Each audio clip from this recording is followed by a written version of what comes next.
J'aimerais vous demander une fois de plus de lire l'épître aux Éphésiens, en demandant au Seigneur, Seigneur, quelle est ta pensée dans cette dispensation?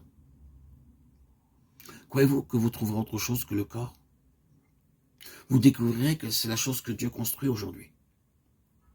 C'est pourquoi nous devons aller dans le sens de ce qui nous est montré. La croix me conduit au corps.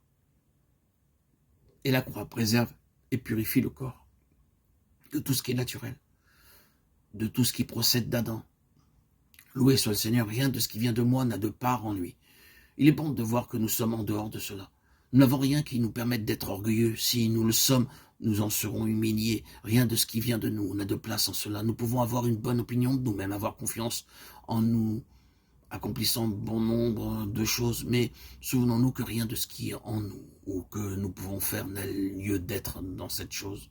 La croix doit agir. C'est très coûteux, car cela touche la source même de notre vie propre. Cela peut concerner quelque chose que vous aimeriez garder précieusement, mais vous réalisez que cela doit être rejeté. C'est cela le corps.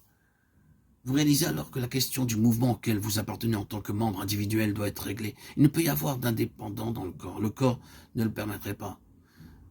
Si je remue mon doigt, le muscle de ma main ne peut pas refuser d'agir, il doit suivre. Si je bouge mon bras, mon doigt ne peut pas rester où il était auparavant, ni faire la chose qui lui plairait. Le corps tout entier doit répondre aux indications de la tête. Je dois réaliser que je fais partie intégrante du corps. Je ne peux pas me mouvoir par moi-même. C'est une question qui est liée au corps. Vous découvrirez que chaque mouvement doit s'effectuer sur la base du corps. Ce qui est individuel doit disparaître. Vous devez compter sur les autres. Vous devez vous mouvoir avec les autres. Vous devez progresser avec Dieu et avec vos frères et sœurs en Christ. Cela règle la question des têtes pensantes. La question d'une autorité, d'une autre autorité dans le corps de Christ cause un préjudice au corps. C'est vouloir renverser la seigneurie de Jésus. C'est destituer loin et mettre quelqu'un d'autre sur le trône. C'est comme lorsque Saül était contre David. Saül représente le système organisé parmi le peuple de Dieu qui se dresse contre celui que Dieu a oint. Il y avait deux ennemis opposés à David. D'une part, il y avait Goliath, les Philistins, les ennemis qui venaient du dehors. Et d'autre part, il y avait Saül, celui qui venait de l'intérieur. Il est vrai que Saül a combattu les Philistins, mais souvenons-nous que ces deux ennemis ont voulu empêcher David de monter sur le trône. Saül se caractérisait par sa haute taille, il dépassait les Israélites d'une tête. C'était un homme d'une stature exceptionnelle. Il typifie le cerveau humain, les conceptions humaines, les idées humaines en opposition au divin. Ce que l'homme pense être bien, juste, et qui cependant se dresse contre Dieu, c'est cela Saül. C'est ce qui ne place pas celui qui a été oint sur le trône.